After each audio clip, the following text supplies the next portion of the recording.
নমস্কার, মিতার আদুরে রান্নাঘরে সকলকে জানাই স্বাগতম।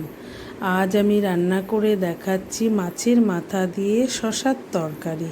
এর জন্য আমার লাগছে আলুর টুকরো, শসা টুকরো করে কাটা, রসুন বাটা, আদা বাটা, লঙ্কা বাটা, জিরে গুঁড়ো, হলুদ, নুন, চিনি ও মাছের মাথা।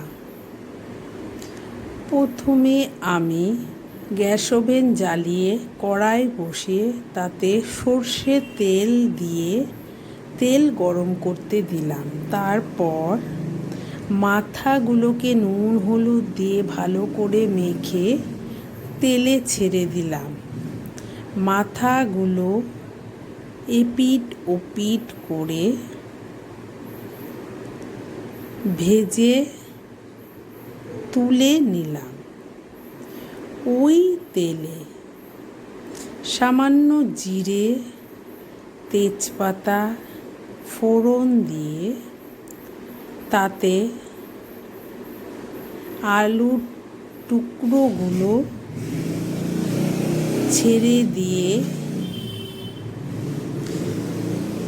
ভেজে নিয়ে নুন হলুদ দিয়ে নেড়ে চেড়ে রসুন বাটা, আদা কাঁচা লঙ্কা একসাথে বাটা ও জিরের গুঁড়ো দিয়ে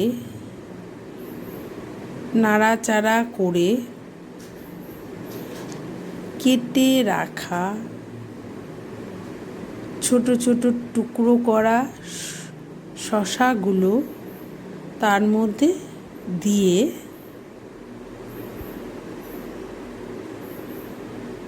সমস্ত মশলার সাথে শসাগুলো মিশিয়ে ঢাকনা দিয়ে ঢেকে দিলাম।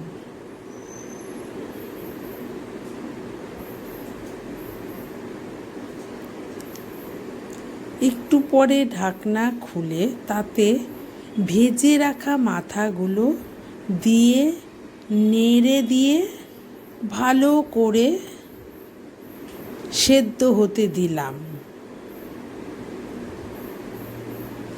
কিছুক্ষণ পর ঢাকনা খুলে